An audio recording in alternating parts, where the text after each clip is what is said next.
आप देख रहे हैं आज तक, आपके साथ हूं मैं नेहा बाथम। आज जो नजारा हम आपको दिखाने जा रहे हैं उसे देखकर आपके मुंह से भी यही निकलेगा, हे प्रभु, शायद ही कोई ऐसा हो जिसने रेलवे की बदहाली झेली ना हो। लेकिन चित्रकूट से आई तस्वीरें तो दिल दहला देने वाली हैं। पहले देखिए कलेजा कांप उठने वाला ये मंजर, फिर हम प्रभु से भी करेंगे सवाल जिनके पास है रेलवे का जिम्मा।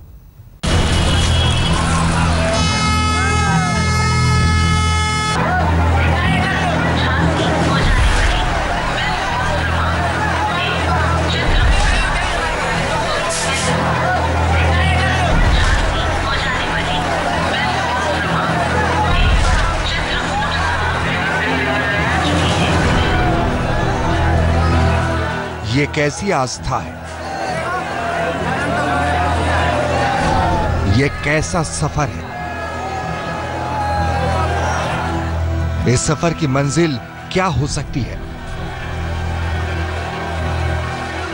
इन तस्वीरों को देखने के बाद जो सबसे पहला ख्याल जहन में आता है वो बेहद दहशतनाक है, डराने वाला है। अगर इन्हें कुछ हो गया तो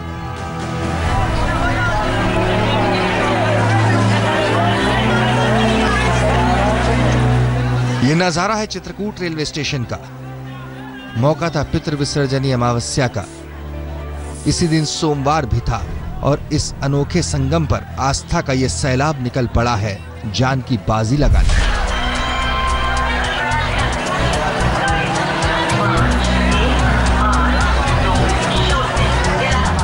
ये लोग अमावस्या के मौके पर चित्रकूट में बहने वाली मंदाकिनी नदी में पवित्र डुबकी लगाने और यहाँ के प्रमुख देवता भगवान कामतानाथ की परिक्रमा के लिए आए थे।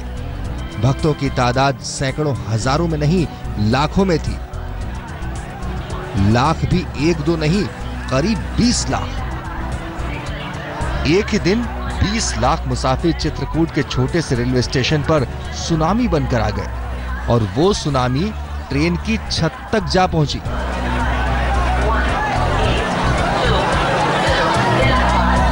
जरा देखिए, एक एक तस्वीर गौर से देखिए। ट्रेन अभी प्लेटफॉर्म पर आकर बस खड़ी हुई थी, लेकिन डिब्बे ठसाठस भरे हुए। ट्रेन 5 ही थी और जाना लाखों मुसाफिरों को था, लिहाजा शुरू हुआ जान को दांव पर लगाने का खेल। इसने रास्ता दिखाया तो भीड़ पीछे पीछे, यानी ट्रेन की छत की ओर चढ़ चली।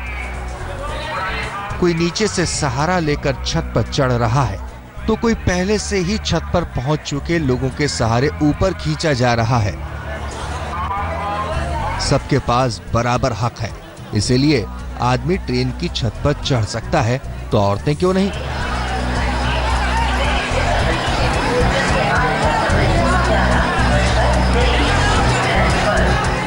जिसको जैसे समझ आया ट्रेन की छत पर सवार हो गया।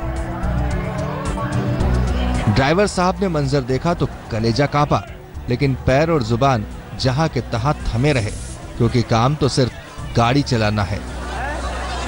सिग्नल मिलेगा तो गाड़ी दौड़ा देंगे। इन मुसाफिरों का क्या होगा, उससे उन्हें क्या मतलब? ट्रेन पर मुसाफिर अब भी अपनी अपनी जगह तलाशने में जुटे थे। जो ट्रेन की छत पर जाने की हिम्मत नहीं जुटा पाए या जिन्हें मौका नहीं मिला, वो इंजन के पायदान पर लटक गए। अभी और बचे हैं, उन्होंने भी अपने आसरा तलाश लिया। कोई खिड़की पकड़कर लटक गया तो कोई मामूली सा किनारा ही थामे है। इस बीच एक साहब को कुछ अक्ल आई तो उन्होंने लोगों को ऐसा करने से मना भी किया, लेकिन लाखों की भीड़ में एक आवाज की भला क्या ताकत है। खैर, मुसाफिर से ऐसे ही लदी फंदी ट्रेन को तय वक्त पर सिग्नल मिल गया और ट्रेन दौड़ पड़ी। देखिए, अब इस ट्रेन में अंदर तो छोड़िए, छत तक पर तिल रखने की जगह नहीं बची। शायद इसीलिए ये बेचारे प्लेटफॉर्म पर ही खड़े रह गए, वरना जान दांव पर लगाने से पीछे तो ये भी हटने वाले नहीं थे। जिन्होंने लगा दी, उन साथियों से राम जोहार और दुआ सलाम कर रहे हैं। ऐसे सफर में इन्हें दुआ की ही जरूरत है, लेकिन रेलवे को दवा की जरूरत है। जिस मौके पर चित्रकूट में लाखों की ये भीड़ आई, वो मौका कोई पहली बार नहीं आया। हर साल आता है और हर साल ऐसी ही भीड़ यहाँ लगती है।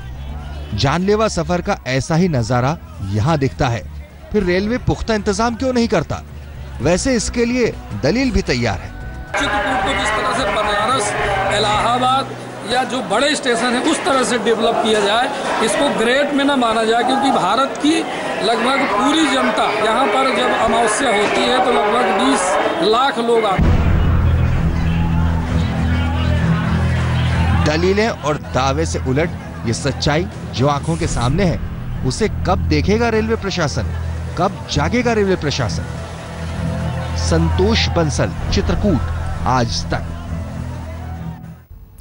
मौत को दावत देते इस सफर के लिए कसूरवार मुसाफिर भी कम नहीं है, लेकिन जिसे सबसे बड़ी रोशनी बनाकर सरकार इस मंत्रालय का मुखिया बनाती है, वो सुरेश प्रभु क्या अपनी जिम्मेदारियों से बच सकते हैं? क्या रेलवे अपनी जिम्मेदारी से बच सकता है?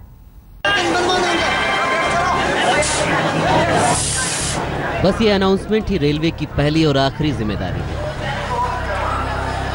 बरसों बरस से रेलवे प्लेटफॉर्म पर यह अनाउंसमेंट सुनाया और सुना जा रहा है, लेकिन आंख मूंद। चित्रकूट रेलवे प्लेटफॉर्म पर भी जब यह अनाउंसमेंट हो रहा था, लोग इत्मीनान से ट्रेन की छत पर जान जोखिम में डालने वाले सफर की तैयारी में जुटे थे। प्लेटफॉर्म पर रेलवे का पूरा अमला भी मौजूद था, खुद ट्रेन में ड्राइवर और गार्ड भी मौजूद थे। लेकिन टीटी महाशय ना जाने इस भीड़ में कहां थे, या कहीं थे ही नहीं शायद। लेकिन रेलवे पुलिस का जवान भी यहां मौजूद था। इसके बावजूद न किसी ने मुसाफिरों को ट्रेन की छत पर चढ़ने से रोका और न ही इस ट्रेन को चलने से रोका गया। ये और बात है कि अनाउंसमेंट बदस्तूर जारी था। रेलवे की यह बदहाली नई नहीं है, लेकिन इस हाईटेक जमाने में एक काबिल रेल मंत्री के दौर में रेलवे की यह सूरत सवाल खड़े करती है। मैं सुरेश प्रभाकर प्रभु, प्रधानमंत्री नरेंद्र मोदी ने जिन उम्मीदों के साथ, जिन हालात में सुरेश प्रभु को रेल मंत्री का जिम्मा सौंपा था, वो सबके सामने है। मैं प्रत्यक्ष अथवा अप्रत्यक्ष रूप में संसूचित या प्रकट नहीं करूंगा। ऐसे में करीब 1.5 साल बाद भी अगर रेलवे की यही तस्वीर है, तो रेल मंत्री पर सवाल उठना लाजमी है। हालांकि प्रधानमंत्री मोदी ने 2 दिन पहले ही रेल मंत्री सुरेश प्रभु की पीठ ठोकी है।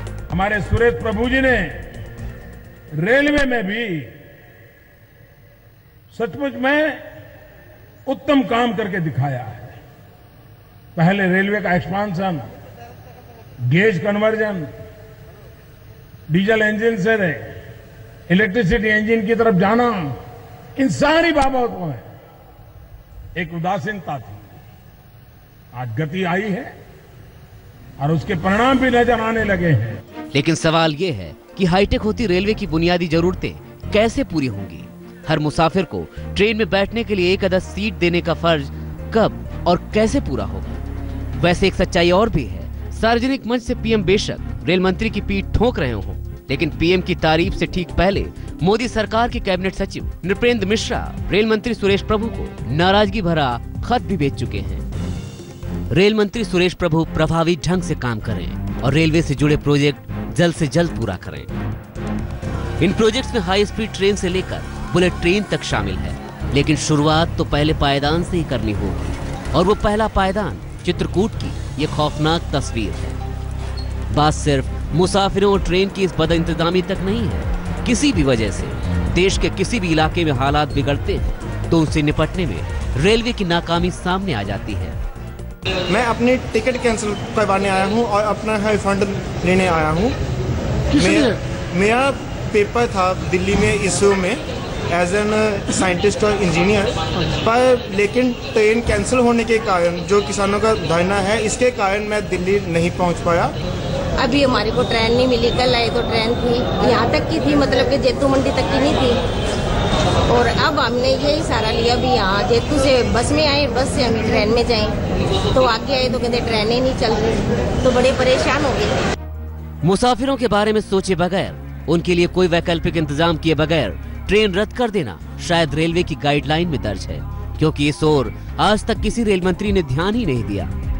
केंद्रीय सचिव की फटकार के बाद रेल मंत्री जब चुस्ती फुर्ती दिखाएं तो उन्हें इस ओर भी ध्यान देना चाहिए। हालांकि रेलवे की बदहाली का इल्म सरकार को भी अच्छी तरह से है, इसीलिए अगले 5-6 महीने में 37,000 करोड़ रुपए के प्रोजेक्ट कंप्लीट करने के लिए डीपीआर तैयार हो गया है। इसके तहत देश में 24 रूटों पर ट्रेन की रफ्तार बढ़ाने, इन रूटों पर ट्रेन की संख्या बढ़ाने और 2000 किलोमीटर की नई रेल लाइनें बिछाने का टारगेट रखा गया है। अप्रैल से लेकर अब तक 28 में से 15 प्रोजेक्ट को हरी झंडी भी मिल चुकी है। मुझे ये कहते हुए बड़ी खुशी हो रही है कि इन 6 महीनों में तकरीबन सारी डीपीआर बन चुकी हैं, सिर्फ 8 बाकी हैं और मैं उम्मीद करता हूं कि आने वाले 1 हफ्ते में वो भी हमारे पास होंगी। और जो यहाँ आई उनका प्रोसेसिंग भी हो गई। 28 डीपीआर हमने नीति आयोग को भेज दी, इसके ऊपर तकरीबन 15 की उन्होंने सहमति भी दे दी है। हालांकि अंदेशा ये बराबर ही है कि कहीं ये सब कुछ सिर्फ कागजी सब्जबाग बनकर ही न रह जाए और रेलवे की हालत ऐसी ही बनी रहे। बठिंडा से किरणजीत सिंह रोमाना और चित्रकूट से संतोष बंसल के साथ सिद्धार्थ, दिल्ली आज तक। रेलवे को हाईटेक बनाने के तमाम दावों के बावजूद रेलवे की हालत सुधरने पर शक इसलिए होता है क्योंकि आज भी बात चमक दमक और नई नई सुविधाओं की होती है, जबकि पहले पायदान से ही रेलवे पटरी से उतरा नजर आता है और उस पर कोई बात नहीं करता।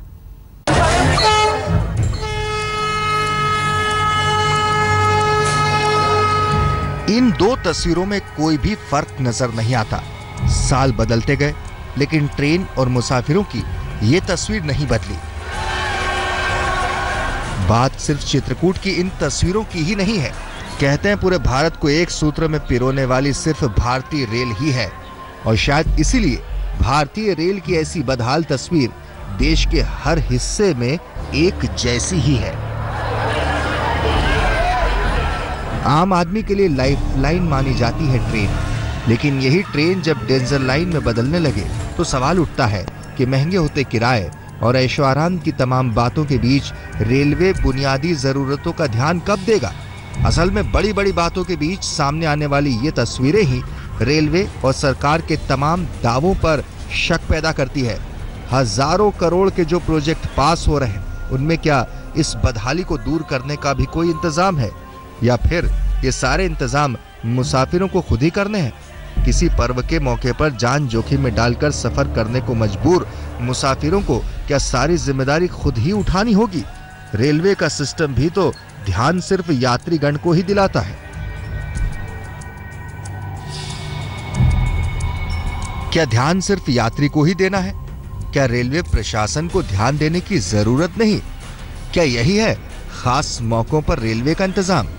रेलवे स्टाफ ने मुसाफिरों को क्यों नहीं रोका?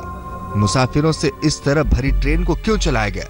रेल मंत्री महोदय को ध्यान देने की जरूरत क्यों नहीं? बुलेट ट्रेन से पहले जरूरत है ट्रेन में बैठने के इंतजाम की, सुरक्षित सफर की गारंटी की। चित्रकूट का ये दिल दहलाने वाला सफर भारतीय रेल की दुर्दशा और बदहाली की आखिरी तस्वीर होगा। क्या रेल मंत्री ये गारंटी दे सकते हैं?